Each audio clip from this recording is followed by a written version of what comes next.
this is the moment where we're gonna take out the old rod bearings and find out what they look like. Kind of nervous, but they say with the LCI that you can't really tell because they changed the material, so moment of truth. Serious bolt right there.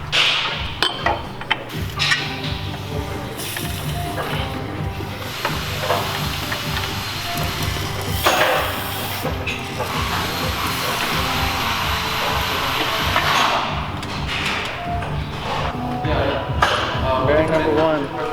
Oh, came out on the crankshaft. Stuck on there. So this is number 1? Here's the bearing, yep. How's it look? What do you think? Like I said before, a little bit harder to tell because of the aluminum coating on it. Sure. But definitely looks worn. You can see with the little heat spot on there. Oh yeah. Hey Shaw, here's number 1. But it's aluminum, so you can't really see. Yeah, these ones, yours are gonna be aluminum, so. Can you see? Oh, you can still see. The heat mark. So yeah, so that's the heat mark. He probably already walked you through it, but what happens is the tolerance that they built these rod bearings for is so tight that it doesn't allow oil to get in there efficiently. So you don't see it as much. Exactly. Okay. And then what happens is it starts rubbing up metal on metal against the journal. It leaves these heat marks here, so, and then eventually digs into it. And once the tolerance is not, is just completely loose, you spin a bearing, or you seize the crank itself, and then the motor's gone. $2 grand, $2,500 to get the service done, compared to like $20,000 to get a new motor in there. So it's worth it replacing those as soon as you can. Absolutely. Yeah. What a lot of people will do is run like a thin oil to kind of bandage the issue so that oil actually gets in there. But obviously the rest of the motor is not built for that kind of oil. And even then, it won't be 100%. So that's the one that's on top of the crankshaft? Can you see wear on that one too a lot? Yeah, it's not, I mean, too bad. There it is. I guess you can consider this bad for the LCI bearings. Yeah, definitely seeing this stuff firsthand helps you get a better understanding of what's going on inside of the engine. Now you're just setting those new ones in there. How do they sit exactly? So there's a little tab right there that you got to press into place. Okay. Obviously, once you get it up there, you can put both hands on it and kind of evenly distribute it across the connecting rod. Get it in there. And, okay. So you just fit it in there with your hand. You just have to find the right spot that it goes into. Yep. Okay. It's a little bit tight, but then once you're done with that, you just put both your hands in there and just kind of pull it down like that. Oh, there you go. Single little groove on this is perfectly meant to seat with the other connecting rod. So this is the connecting rod cap. Okay. And then there's numbers on the side of it too, just so you know exactly which way. Oh, so you can set the torque on it then. Yep, 50 foot-pounds. And even then, yeah. So it's crucial that they're set at a certain torque. Yep, because the bolts. So when you have the OEM bolts, there's different torque specs. They're actually stretch bolts. So there's a long torquing process. First, I believe you torque it down to about 20 Newton meters, and then you crank it 3 times 130 degrees, and then you break it loose, and then you repeat that process 3 times, and then you torque it down again.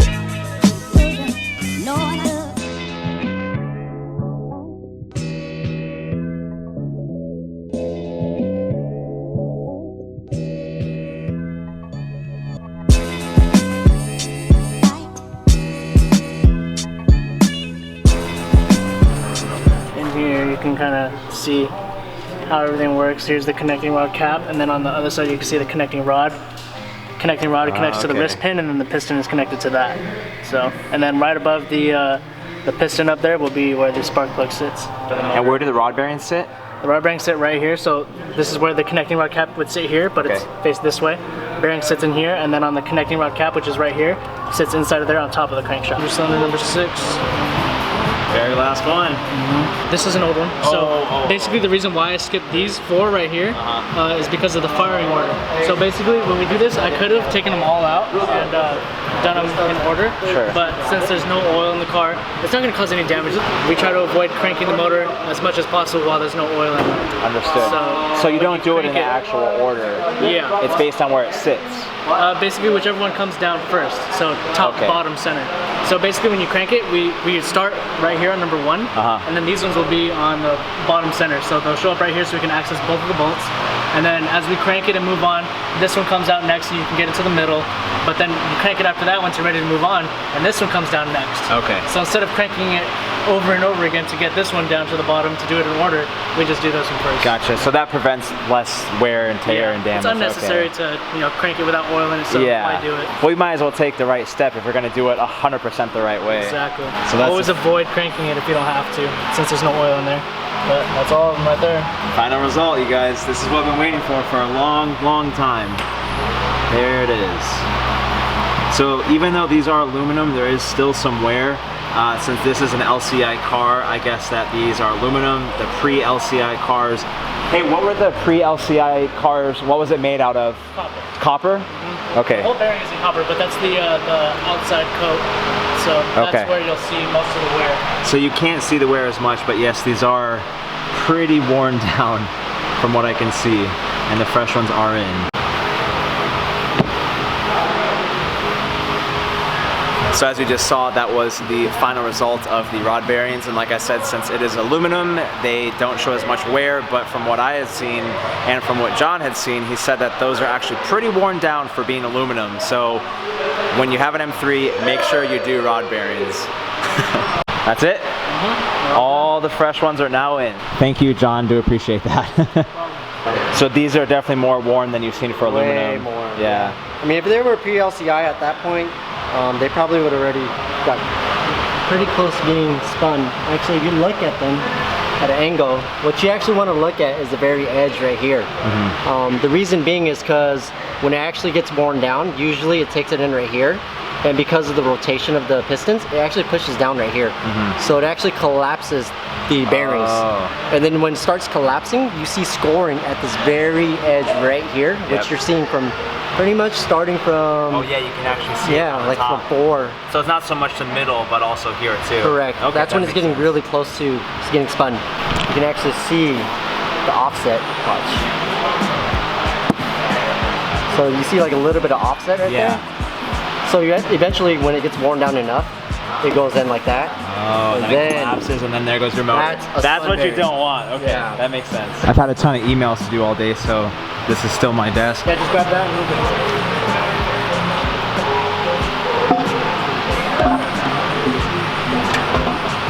it. Turns out the motor mounts were completely screwed. I mean, they were terrible. So we are now getting these guys replaced because they need it pretty badly. I assume, right? Mm-hmm. They're pretty bad, huh? Yeah, they're very compressed and ready to go out.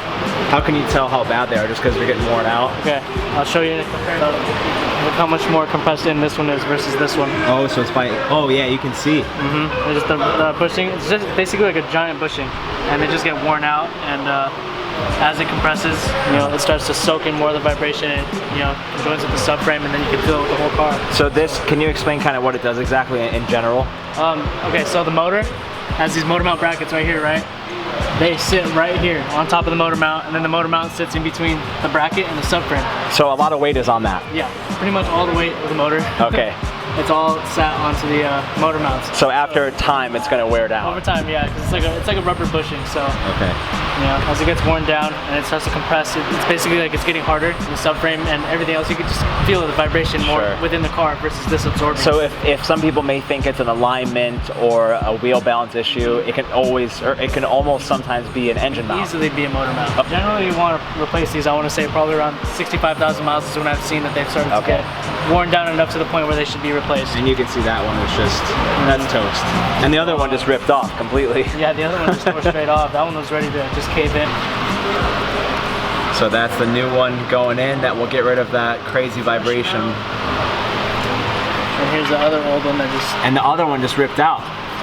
So you can see there's no the padding that got ripped off completely because it was so old. That's just what held it in. That piece right there just essentially ripped right out. And that's what you don't want to see is that happen. So apparently with my motor mounts, John was saying that there's a huge difference. I'm gonna have him run through this because this is actually pretty funny. So the level at which your motor sat before, this is pretty close to where it was. All we did really was we lift the motor only to support it after we take off the subframe. But since the motor mounts were so compressed before, now we have the motor sitting a little bit lower as with the support as it would have been with the full motor mount in. So and you have that much play right there. Right here. So that's where it originally sat when I had the old motor mounts, and now that the new ones are in. Gotcha. So basically what's happening is that the old motor mounts were compressed, and now these ones are new, so they're giving it much more room, much more space. That's insane. So you can see right there That's how important motor mounts can be.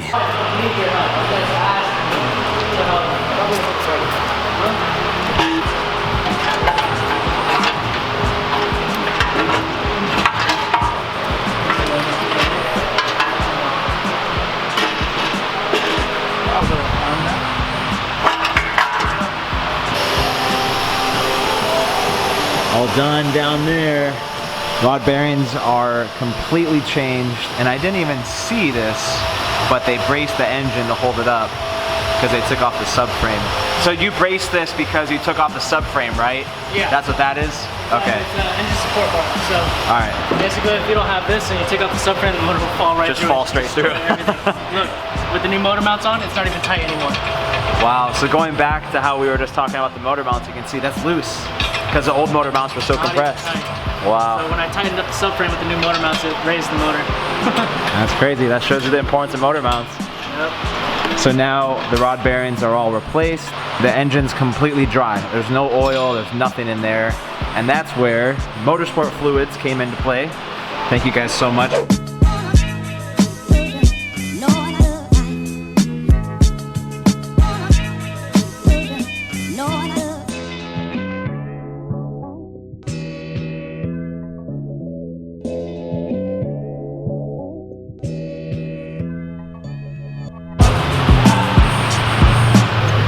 Yeah! What's up, man? First this guy makes me feel bad for not having air. Now we got trap board making me feel bad for not having air. Dang, man.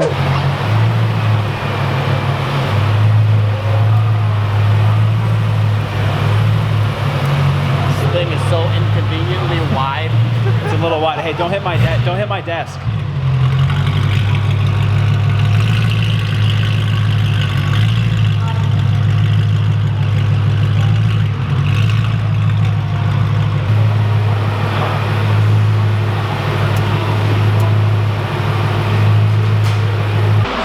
So this is the initial first startup after fresh rod bearings.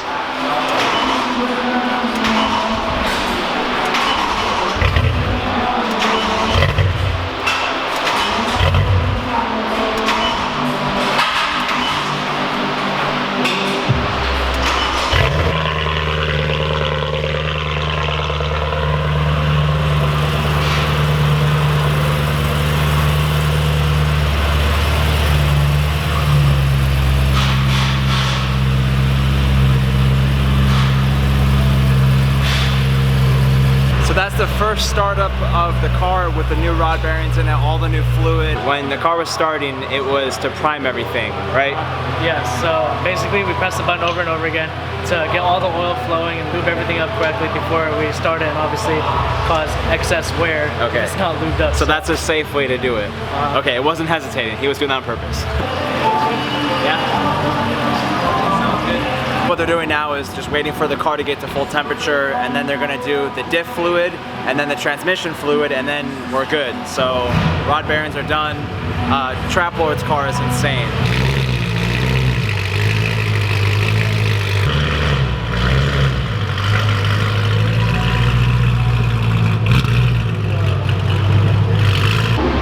You guys are gonna have to see this, man. It's not too bad. It's not bad, but you know, it's really fucking bad, but at least it's like serious tire, man. It's just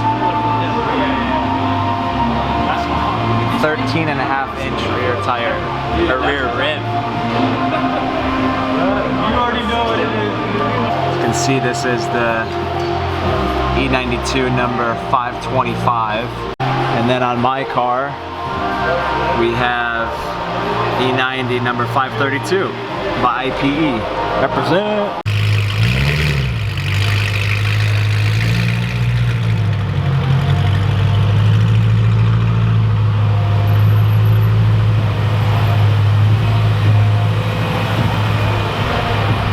So I got here roughly about 9 a.m.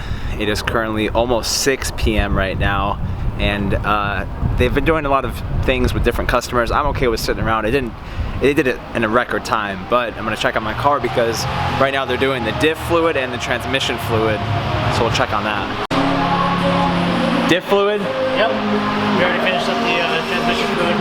Transmission's done already? Yep. Oh, sweet. Is this that famous smelling? Oh yeah, don't smell it, it smells like shit. Oh. It's horrible. It'll stay in your nose for like a month. And these guys are pretty much just getting started. These guys have been hustling. They did a motor swap in that car. They did rod bearings on my car, oil change on Trap Lord's car, doing stuff on this car. They did the Porsche, and it's been nonstop. These guys at SSR are hustlers.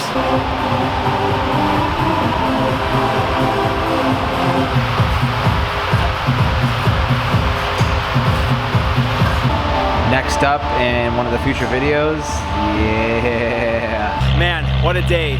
Shaw, John, all you guys, literally everyone, Mike, you guys are the best. Thank you so much for taking care of my car. My car needed it so badly. If you guys need anything, please do not hesitate to reach out to SSR. I stand behind them with all of their work, with the quality of everything. You can check out the second video of them just talking about the business and what they do in the link below in the description box. All I have to say is thank you, SSR, so much. My car now has rod bearings, it's fully detailed. I'm really excited about the motor mounts because now I know I can drive it without those vibrations. But dang, what a majestic scene to end the video on. Thanks for watching, guys. Please subscribe, thumbs up if you like the video. I'll see you guys next time. Peace.